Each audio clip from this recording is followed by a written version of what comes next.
Let's talk about our new fire mommy with her doggos, GUINAIFEN. Yes, the breaker of plates on her chest. She is coming to the game soon, and I'm sure you're ready to build her, especially if you have a Kafka. Kafka will be a great support for her, I feel like it anyways. We're going to talk about that though later in the video when we talk about her best teammates, but this video is going to be about everything that you need for your GUINAIFEN, Gwyn, whatever you want to call her. She's a fire and Hildy type character, really big, really nice. So with that being said, let's go ahead and talk about her skills first. If you don't care about that and just want to know what you need to build her, then we'll have timestamps throughout the video for everything you might need, from the materials to Lightcones to also relics, relic stats, everything like that. So let's first talk about what she does. So her whole shtick is kind of like putting dot on the enemies, or putting a burn dot on the enemies. That's why I think she'll work really well with Kafka. Her skill is basically going to be putting burn on a single enemy. That's the main thing it does. The ultimate's going to do attack all and also reprocs any fire dots that the enemy might have on them, but this all plays into the talent. What the talent basically does is it's going to increase the amount of damage that enemy takes depending on if they have fire dot on them or not. This also stacks up, so you want to be putting fire dot on the enemy. You want to be proccing off that fire dot on the enemy, so you're increasing the amount of damage that they're actually going to be taking.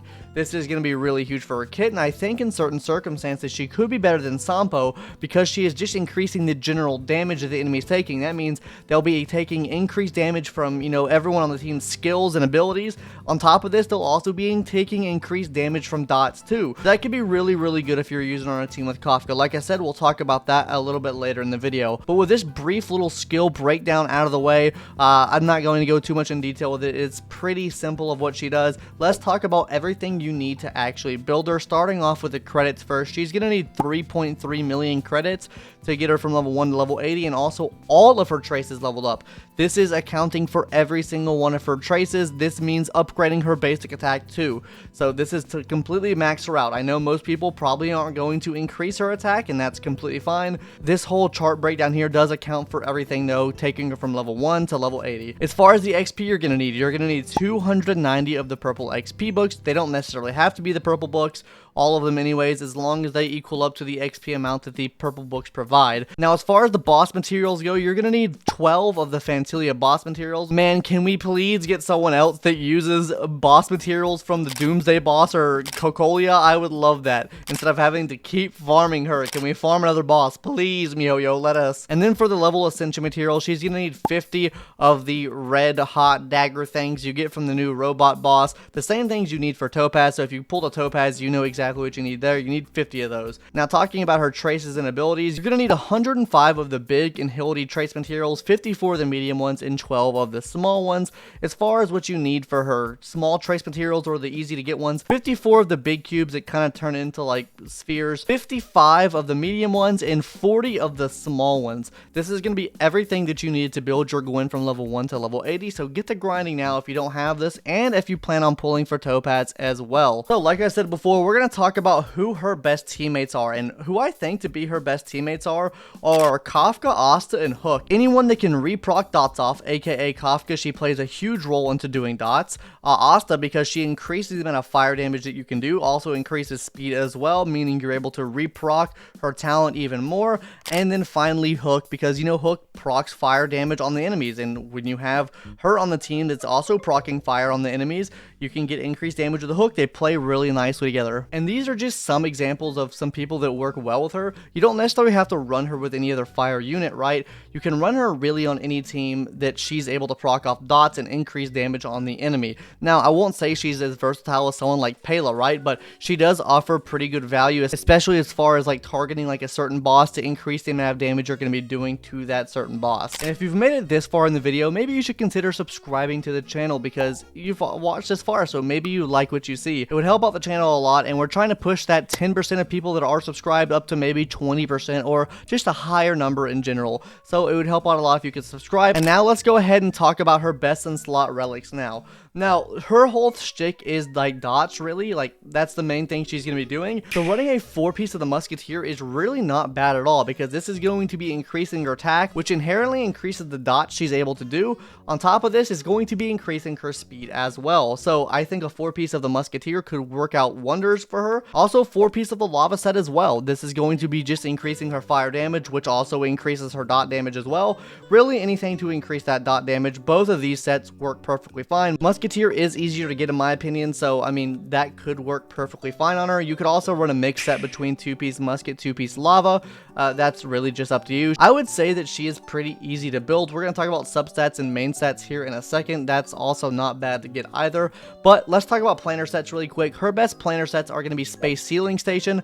It just gives her an attack buff. This is, you know, use it on Kafka, use it on basically every dot unit. Space Sealing Station increases your attack, which increases dot. Also, another set you could run would be Ageless. The reason I say run Ageless here is because it does give her a max HP buff, so it does increase her survivability by a bit, and also is going to be giving the whole team an 8% attack buff as well. So this is increasing the dots. If you're running Kafka on the team, increasing her dots, also increasing her own dots with this extra attack buff as well. So really, really nice, and that's what I would recommend there. But let's go ahead and talk about what main stats you want to be running on your Gwyn. So as far as the boots go, I would recommend running a speed boot. This is just going to be the most optimal. I just recommend running speed on just about everyone as far as the boots go. Now, the body, you don't need to run crit rate, crit damage here. I would just say run attack percentage. Increase that dot as much as possible. Make sure her flame dots are just, you know, absolutely popping off. Then as far as the rope goes, just run a attack rope here. I don't think you're going to need to run energy regen here. It probably can work, but, you know, I think attack percentage will work just fine here. As far as the sphere goes, I would just run a fire sphere. I mean, you can run attack, but fire sphere is going to give you more overall damage on that. Talking about some of the substats that you want to run on her, I would run effect hit rate, attack percentage, speed, and more attack, or really it doesn't matter what the last stat is. You can make it kind of whatever you want. The main 3 things you need to focus on though is effect hit rate, attack percentage, and speed. The reason I say effect hit rate is because she'll probably only have a 100% base chance to inflict dots on the enemies. I can't talk about traces or anything like that, so I don't know what her what else she's offered. I'm not going to talk about leaks here, but I do think you're going to need to run some effect hit rate into the kit to actually make sure she's proccing off everything efficiently. Attack percentage because it increases the dot, and speed because, you know, you want her to cycle enough. You want her to reach 134 speed. But that's really all I have to say about the relics and relic stats here. Let's go ahead and talk about our last topic now, which is light cones. Light cones are a very important of every person's kit, and let's talk about hers. I think Eyes of Prey will work really, really well on her. It increases effect hit rate and the dot damage that she'll be able to provide. Good Night Sleep Well, just an all-around good option for just about any inhility type character. It increases the amount of damage based off the number of debuffs that are on the enemy. You can provide at least 2 debuffs on the enemy, so you're already almost all the way there just with her alone. Not to mention if you have other people on the team, this can also come in major clutch. And then finally, the free-to-play Hurdle Light Cone. This is also going to be really, really big for her. This is going to be increasing her break effect by 40% at an S5. This will also be increasing the dot she's able to output whenever she uses her ultimate. And then finally, she'll be regenerating energy when the enemy suffers that dot, so it helps recharge her ultimate back up that much quicker. These are all really, really good options to run on her. Obviously, I think the easiest one to get for free-to-play players is going to be the Herta Shop Light Cone. Overall, I think Gwyn is a really free-to-play friendly unit. You can, like I said, slaughter into a lot of teams. If you have a Kafka, I think she'll work great on teams with Kafka, especially against fire-weak enemies. And as far as like the stats and other units you can run her with, either as of right now, you can get them for free in the game, you already get them for free, or it's just a unit that a lot of people picked up. If you don't have Kafka, then you don't have Kafka, right? But there are other units that she can work well with. Anyways, gamers, that's going to do it for today's video on Miss Gwyn. Tomorrow, we'll be having a video out on a QQ build guide. Hopefully, I can get it out by tomorrow anyways. And then we'll be having our Do Not Summon and Summon videos for Topaz as well. So if you're interested in any of that, please subscribe to the channel. I'd really appreciate it. And yeah, I'll catch you guys in the next one. Later. Bye-bye.